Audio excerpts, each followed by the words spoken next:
તો ખેડ બ્રહ્માના હિંગટિયા પાસે ટ્રિપલ અકસ્માત સર્જાયો છે। અકસ્માતમાં 3ના મોત, 6 લોકોને ઈજા પહોંચી છે। Ambaji Vadodara ST bus, jeep અને બાઇક વચ્ચે સર્જાયો છે અકસ્માતની જાણ થતાં ખેરોજ પોલીસ સ્થળ પર પહોંચી છે અને કાર્યવાહી શરૂ કરી છે। ઈજાગ્રસ્તોને તાત્કાલિક સારવાર અર્થે ખેડ બ્રહ્મા સિવિલમાં ખસેડાયા છે। તો ખેડ બ્રહ્મા પોલીસ સ્ટેશનમાં પીઆઈ સ્ટાફ સાથે સિવિલમાં પહોંચ્યા। ખેરોજ પોલીસ અકસ્માત સ્થળ પર ટ્રાફિક પૂર્વવત કરવાની કામગીરી હાથ ધરી છે। તો હિંગટિયા પાસે ટ્રિપલ અકસ્માત સર્જાયો છે। એસટી બસ, જીપ અને બાઇક વચ્ચે અકસ્માતમાં 3ના મોત થયા છે, જ્યારે 6 લોકોને ઈજા પહોંચી છે। ઉલ્લેખનીય છે કે પરિવારમાં શોકનો માહોલ, પોલીસ કાફલો છે તે પણ તૈનાત કરાયો છે। જે લોકો ઈજાગ્રસ્ત છે, ઈજાગ્રસ્તોને તાત્કાલિક સારવાર માટે હોસ્પિટલ ખાતે ખસેડવામાં આવ્યા છે। તો હિંગટિયા પાસે ગમખ્વાર ટ્રિપલ અકસ્માત એસટી બસ, જીપ અને બાઇક વચ્ચે સર્જાયો છે। ઈશાન જોડાય છે ફોન લાઈન પર વધુ માહિતી આપવા માટે। ઈશાન, શું અપડેટ છે આ સમગ્ર મામલે? ચોક્કસ ખેડમાં ગડિયા પાસે અકસ્માત સર્જાયો હતો, જેમાં બસ, જીપ અને બાઇક વચ્ચે જેમાં ઘટના સ્થળે 3 લોકોના મોત થયા હતા। વધુ લોકો જે ઘાયલ થયા છે એ તમામ ઘાયલોને હાલ તો ખેડમાં સિવિલ ખાતે ખસેડવામાં આવે છે। આ ઉપરાંત જે ખેડૂત પોલીસ અને ખેડમાં પોલીસ હાથ ધરી રહી છે। તો જે ઘાયલ લોકો સિવિલમાં સારવાર ખસેડવામાં આવી, ત્યાં ખેડમાં પીઆઈ પણ પહોંચ્યા છે। આ સમગ્ર મામલે હાલ તો જે રસ્તો જે અકસ્માત થયો ત્યાં રસ્તો ખુલ્લો કરવાની ખેડૂત પોલીસે તજવીજ હાથ ધરી છે। જી બિલકુલ ઈશાન, આભાર સમગ્ર માહિતી બદલ। તો વડોદરા શહેરના અટલાદરા વિસ્તારની ઘટના, નાઇટ્રોજન ભરેલી ટેન્કર ટ્રોલી સાથે છૂટી પડી જતા નાસભાગ મચી વળાંક લેતી વેળાએ ઘટના બની હોવાની માહિતી છે। ટ્રોલી છૂટી પડી રોડ પર પટકાઈ હતી। ક્રેનની મદદથી પલટી મારેલી ટ્રોલીને રસ્તા પરથી દૂર કરાઈ। તો નાઇટ્રોજન લીક થયો હોત તો મોટી દુર્ઘટના સર્જાત। સદનસીબે મોટી દુર્ઘટના ટળી છે। તો સુરતના મશાલ સર્કલ પાસે ભૂવો પડ્યો છે। પાલનપુર વિસ્તારની સમગ્ર ઘટના, ગાયત્રી પ્રોવિઝન સ્ટોર પાસે વારંવાર ભૂવા પડે છે। યોગ્ય તપાસ કરાવી કાર્યવાહી કરાવવામાં આવે તેવી માંગ ઉઠી છે। રોડ બનાવવામાં ભ્રષ્ટાચાર, કોન્ટ્રાક્ટરો બન્યા છે બેફામ। પાલિકા કમિશનર દ્વારા કડક કાર્યવાહી કરવામાં આવે તેવી માંગ ઉઠી છે। તો સુરતમાં વધુ એક યુવકે આર્થિક સંકળામણમાં જીવન ટૂંકાવ્યું છે। કામરેજના ટીંબા ગામ પાસે તાપી નદીના બ્રિજ પરથી કૂદીને યુવકે આત્મહત્યા કરી। જીરા ખાતે આવેલી ઓએનજીસીમાં નોકરી કરતા અવિનાશ દશરથ સોની નામના યુવકે જીવન ટૂંકાવ્યું।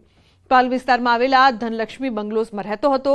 અવિનાશ વિઝા કન્સલ્ટીના વ્યવસાય સાથે પણ જોડાયેલો હોવાની માહિતી મળી। નોંધનીય છે કે પકવાડિયામાં તાપી નદીના બ્રિજ પરથી કૂદીને આત્મહત્યાની આ ત્રીજી ઘટના છે। આર્થિક સંકળામણમાં વધતા આત્મહત્યાના બનાવો ચિંતા વધારી રહ્યા છે। હાલ સમગ્ર મામલે કામરેજ પોલીસે મૃતદેહનો કબજો લઈ પોસ્ટમોર્ટમની કાર્યવાહી હાથ ધરી છે। તો સુરતમાં સારોલીમાં 19 વર્ષીય મોડેલનો આપઘાત। 19 વર્ષીય મોડેલ સુખપ્રીત કૌરે ગળે ફાંસો ખાઈને આપઘાત કર્યો છે। મૂળ મધ્યપ્રદેશની મોડેલ સુખપ્રીત કૌર પોતાની 3 મહિલા મિત્રો સાથે રૂમમાં રહેતી હતી। જ્યારે ઘરે એકલી હતી ત્યારે બેડરૂમમાં પંખા સાથે દુપટ્ટો બાંધીને ગળે ફાંસો ખાઈને આપઘાત કર્યો છે। મોડેલ 4 દિવસ પહેલા જ સુરત સારોલી ખાતે મોડલિંગ કરવા માટે આવી હતી। આપઘાત કરવા પાછળનું કારણ અકબંધ છે। સમગ્ર મામલે સારોલી પોલીસે મૃતદેહોને પીએમ અર્થે ખસેડી વધુ તપાસ હાથ ધરી છે। અન્ય સમાચારની વાત કરીએ તો ખંભાળિયામાં એક તરફી પ્રેમમાં પાગલ બનેલા પ્રેમીએ કર્યો હુમલો। 22 વર્ષીય યુવતીને યુવકે છરીના અનેક ઘા માર્યા। સંજયનગર વિસ્તારની ઘટના, પ્રેમ સંબંધ રાખવા દબાણ કરતો હતો યુવક। યુવતીએ ના કહેતા યુવક ઉશ્કેરાયો। યુવતીને છરીના અનેક ઘા માર્યા। તો વિશાલ પારિયા નામના યુવકે હુમલો કર્યો। યુવતી સિવિલ હોસ્પિટલમાં સારવાર હેઠળ છે। યુવતી ગંભીર રીતે ઘાયલ। કુલ 55 જેટલા ટાંકા આવ્યા। યુવક અને તેના પરિવારે યુવતીને ફરિયાદ ન કરવા ધમકાવી છે। પોલીસ અધિકારીઓ હોસ્પિટલ પહોંચ્યા। પોલીસે આરોપી સામે ગુનો નોંધીને હાથ ધરી છે શોધખોળ। તો સુરતમાં બની છે વિચિત્ર ઘટના, ગોડાદરાના અંકુર એપાર્ટમેન્ટની ઘટના। એક યુવકે મહિલાનો પોશાક ધારણ કરીને બિલ્ડિંગની ગાડીઓને સળગાવી। સ્થાનિક રહીશોએ પોલીસ ફરિયાદ નોંધાવી છે।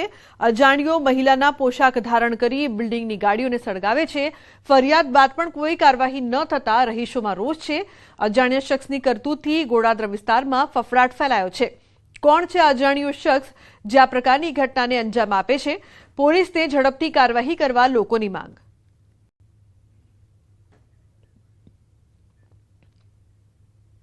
સુરતમાં નકલીની બોલબાલા, જ્યાં જુઓ ત્યાં નકલી જ નકલી. ડિમોલેશનની નકલી નોટિસ દિવાલ પર લાગી છે. નકલી નોટિસથી અસલી ગરીબો મૂંઝવણમાં મુકાયા. દરેક ગલીમાંથી 5 મકાન તોડવાની નોટિસમાં ઉલ્લેખ.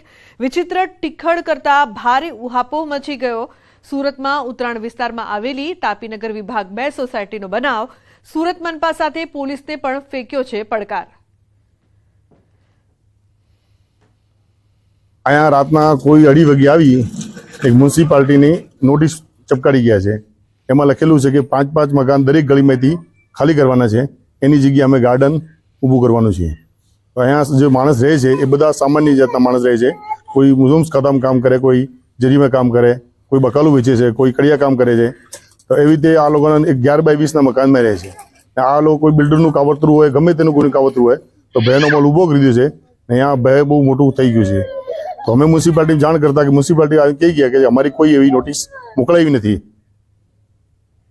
તો સુરતમાં bank kit, sim card Dubai મોકલવાના રેકેટનો મામલો સામે આવ્યો છે. મૂળ ભાવનગરનો અનિલ ખેની નામનો યુવાન ઝડપાયો છે. દુબઈમાં બેસેલા મિલન દરજીના કહેવા મુજબ અનિલ ખેની દુબઈમાં ખેલ કરતો. અલગ અલગ દુકાનોમાં પોસ મશીન દ્વારા દિરહામ વિડ્રો કરતો હતો. સાયબર ક્રાઇમ પોલીસે તેની પાસેથી 4 mobile phone, 12 sim card, laptop, 5 debit card, 2 passbook, chequebook, છૂટો ચેક કબજે કર્યા છે.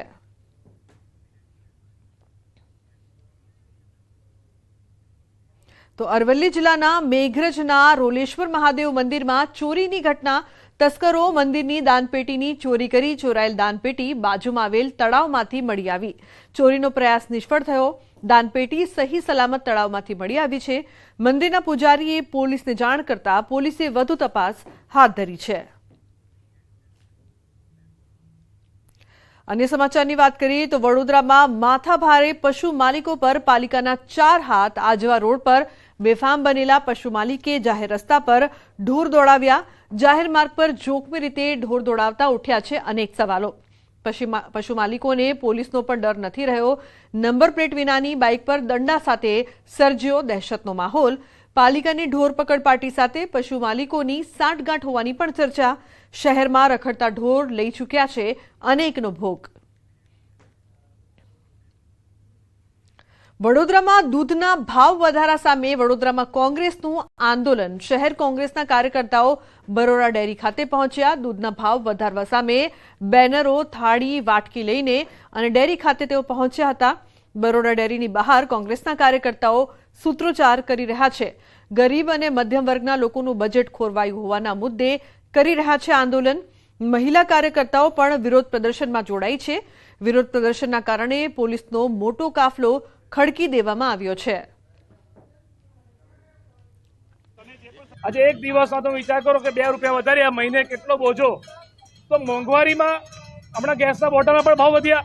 તો રાહત આપવાની જગ્યાએ આ લોકો લૂંટવાનું કામ કરે છે. રાજ્યની સરકારે આમાં ખરેખર પ્રજાના હિતેચ્છુ હોય સરકાર ભાજપની, તો આ તમે આ લોકોને આદેશ કરો કે ભાવ વધારો શું કામ કર્યો? શું ભવિષ્યમાં ચૂંટણી આવી રહી છે ડેરીની એટલે ભાવ વધારો કરવામાં આવ્યો છે? તો સુરત અને તાપી જિલ્લાના પશુપાલકો માટે ખુશખબર. સુમુલ ચેરમેન માનસિંહ પટેલે દૂધના ભાવમાં વધારો કરવાની જાહેરાત કરી છે. પશુપાલકો માટે કિલો ફેટે દૂધના ભાવમાં 20 રૂપિયાનો વધારો કરવામાં આવ્યો છે. ભેંસ અને ગાયના દૂધમાં કિલો ફેટે 20 રૂપિયાનો વધારો કરાયો છે. ભેંસના દૂધના ભાવ કિલો ફેટે 850 રૂપિયા હતા, જે વધીને 870 રૂપિયા થયા. જ્યારે ગાયના દૂધનો ભાવ કિલો ફેટે 810 હતા, જેને 830 કરવામાં આવ્યા છે. સુરત અને તાપી જિલ્લાના 2.5 લાખ પશુપાલકોને વાર્ષિક 70 કરોડનો ફાયદો થશે. સુરત અને તાપી જિલ્લાના 2.5 લાખ પશુપાલકો માટે સુમુલ ડેરીએ દૂધના અને ગાયના ભેંસના કિલો ફેટના ભાવમાં 20 રૂપિયાનો વધારો કરવામાં આવ્યો છે. ભેંસના દૂધમાં કિલો ફેટે 850 હતા, એમાં 20 રૂપિયા વધારીને 870 કરવામાં આવ્યા છે. એ જ રીતે ગાયમાં 810 રૂપિયા હતા, એમાં 20 રૂપિયા વધારીને 830 કરવામાં આવ્યા છે. તો બુલેટિનમાં હાલ રોકાઈશું એક બ્રેક માટે. આપ જોતા રહો ન્યૂઝ 18 ગુજરાતી.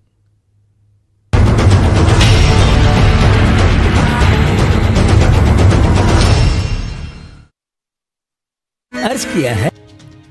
3 તસવીર ટોલ નાકા પર દાદાગીરીની છે। રાજકોટ ઉપલેટા ટોલ પ્લાઝા પર વિનાયક ટ્રાવેલ્સ ચાલકની દાદાગીરી સાથે માલિકની પણ દાદાગીરી જોવા મળી। ટોલ નાકા પર ટોલ ન ભરવો પડે તે માટે થોડા દિવસ પહેલા વિનાયક ટ્રાવેલ્સના બસ ચાલકે દાદાગીરી કરી બેરિયર તોડી ભાગી ગયો હતો, જે બાદ બસ ચાલકના માલિક પ્રફુલ્લ ચંદ્રવાડિયાએ પણ ટોલ પ્લાઝા પર પોતાની કાળા કલરની કાર સાથે ટોલ નાકું તોડ્યું। ટોલ નાકા પર ટોલ ભરવા માટે કર્મચારી કારને ઊભી રાખવાની હતી, પરંતુ કાર માલિકે ટોલ ન ભરવા માટે રકઝક કરી પછી દાદાગીરી કરી બેરિયર તોડી ભાગી ગયો। ખુલ્લેઆમ રોફ જમાવ્યો। બીજી તરફ ટ્રક ચાલકે પણ ટોલ નાકું તોડી ભાગવાનો પ્રયાસ કર્યો હતો। પોલીસની હાજરીમાં જ ભાગવા જતો હતો ત્યારે બેરિકેડ નાખી ઊભો રખાવાયો હતો। એટલું જ નહીં, ટોલ પ્લાઝા પર વિનાયક ટ્રાવેલ્સના માલિક દ્વારા કવરેજ કરવા ગયેલા પત્રકારો સાથે પણ ઉગ્ર બોલાચાલી કરી। પોલીસની હાજરીમાં વિનાયક ટ્રાવેલ્સના માલિકની દાદાગીરી ઉપલેટા ટોલ પ્લાઝા પર વારંવાર જોવા મળી છે, ત્યારે ટોલના સંચાલકે હવે ટ્રક ચાલકો સામે પણ બીજી ફરિયાદ નોંધાવી છે। ટોલ પ્લાઝા સંચાલકો દ્વારા આ મામલે કાર્યવાહીની માંગ કરવામાં આવી છે। સુરતના ચોટા બજારમાં દબાણકર્તાઓએ દબાણ ખડકી દેતા બજારમાં નીકળવું મુશ્કેલ બની ગયું હતું। અહીંથી 4 વ્હીલર તો નીકળી જ ન શકે, ચાલીને પણ માંડ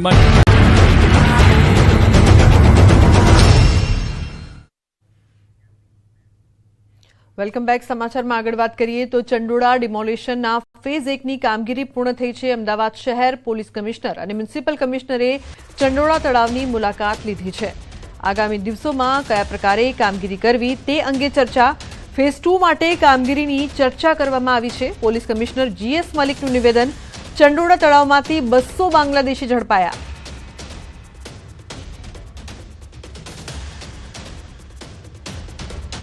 અમદાવાદના ઇતિહાસમાં સૌથી મોટી બાંગ્લાદેશીઓ વિરુદ્ધની ડ્રાઈવ હતી અને ડિમોલિશન ડ્રાઈવ પણ હતી।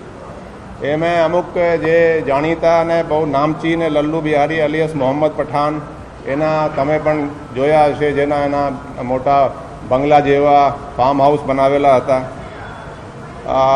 એ આજે પણ આપણે બધા એરિયા જોયા, એના સર્વે કર્યા। આ પોલીસે જે પોલીસનું કામ છે બહુ સારી રીતે કર્યા છે। એમાં જોઈન્ટ કમિશનર ક્રાઇમ મિનિસ્ટર શરદ સિંઘલ અને એના સુપરવિઝન હેઠળ અને આપણે ઓવરઓલ ખાસા પોલીસ અને SRPની 20 કંપનીઓ અને 2000થી ઉપર પોલીસ એમાં કામમાં લાગી હતી। તો એક સક્સેસફુલ ઓપરેશન આપણે કહી શકાય। અને આ ફેઝ 1 હતું, આપણે જે ફેઝ 1 આપણે પૂર્ણ કરી લીધું છે।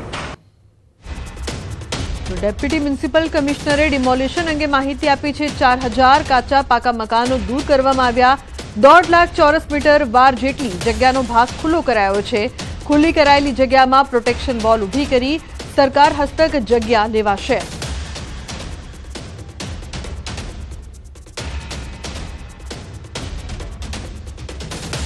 અત્યાર સુધીમાં 4000 જેટલા કાચા પાકા મકાનો અને એને દૂર કર્યા છે। લગભગ 1.50 લાખ એટલે 1.5 લાખ ચોરસ મીટર જેટલો વિસ્તાર ખુલ્લો કરેલો છે। આ ફેઝ 1માં જેટલું આઈડેન્ટિફાઈ કરેલા હતા એનું કામ કરવામાં આવ્યું છે। જે ભાગ ખુલ્લો કર્યો છે એના પ્રોટેક્શન માટે પણ વોલ બનાવવાની કામગીરી અને તળાવમાં પાણી ભરવાની કામગીરીનું આયોજન થઈ ગયું છે। ફેઝ 2માં પણ મ્યુનિસિપલ કમિશનર સાહેબે અત્યારે માનનીય પોલીસ કમિશનર સાહેબ સાથે પણ રાઉન્ડ લીધો છે। તો વલસાડ જિલ્લામાં ગેરકાયદેસર રીતે રહેતા લોકોને ઝડપવા પોલીસ તંત્રએ કમર કસી છે। બાંગ્લાદેશી ઘૂસણખોરોને ઝડપવા વલસાડ જિલ્લા પોલીસના અભિયાનને વધુ એક સફળતા મળી છે। પોલીસે વધુ 4 બાંગ્લાદેશી ઘૂસણખોરોને ઝડપી પાડ્યા છે। અગાઉ પોલીસ 7 બાંગ્લાદેશીઓની ધરપકડ કરી ચૂકી છે। વધુ 4 ઘૂસણખોરો ઝડપાતા આંકડો 11 થઈ ગયો છે। આ વખતે ઝડપાયેલા 4 બાંગ્લાદેશીઓમાં એક મહિલાનો પણ સમાવેશ છે। આરોપીઓ જુદા જુદા સમયે પશ્ચિમ બંગાળની બોર્ડરથી ભારતમાં ઘૂસણખોરી કરી હતી અને ત્યારબાદ તેઓ અલગ અલગ વિસ્તારોમાં ફેલાયા હતા। તો વાપી અને વલસાડ જિલ્લામાં આવી આસપાસના વિસ્તારની કંપનીઓમાં ચોરી છુપીથી ઓળખ છુપાવી કંપનીઓમાં કામ કરતા હોવાનું બહાર આવ્યું છે। છેલ્લા 4 દિવસમાં ટોટલ 2000થી વધુ લોકોને અલગ અલગ police station, crime branch, SOG ખાતે ડિટેન કરીને લાવવામાં આવ્યા છે। શંકાસ્પદ રહેતા તમામ લોકોને પૂછપરછ કરવામાં આવી રહી છે। એમના ડોક્યુમેન્ટ્સ વેરીફાઈ કરવામાં આવી રહ્યા છે અને જેના કારણે આજથી 2 દિવસ પહેલાં ટોટલ ઉમરગામ વિસ્તારમાં 7 જેટલા બાંગ્લાદેશી નાગરિકોને પકડી પાડવામાં આવ્યા હતા। એમને હાલ ઉમરગામ પોલીસ સ્ટેશન ખાતે ડિટેન કરવામાં આવેલા છે। તો જમ્મુ કાશ્મીરના પહલગામમાં થયેલા આતંકી હુમલા બાદ પોલીસ એલર્ટ મોડ પર છે। ત્યારે બનાસકાંઠા જિલ્લાના વડગામમાં પોલીસ દ્વારા શંકાસ્પદ લોકોની તપાસ હાથ ધરવામાં આવી છે, જેમાં 10 મદ્રેસા તથા 27 મસ્જિદો અને 15 કોલ્ડ સ્ટોરેજ સહિત મુર્ગા ફાર્મ, બકરા ફાર્મમાં તપાસ કરી હતી. 150થી વધુ પરપ્રાંતીય ઇસમોના ડોક્યુમેન્ટ્સની ચકાસણી કરવામાં આવી હતી. વડગામ પોલીસે આધાર કાર્ડ તેમજ અન્ય ડોક્યુમેન્ટ સરકારી વેબસાઇટ પર ઓનલાઈન તપાસ કરાશે, તેમજ ડોક્યુમેન્ટ્સ ડુપ્લિકેટ હશે તો કાયદેસરની કાર્યવાહી કરવામાં આવશે.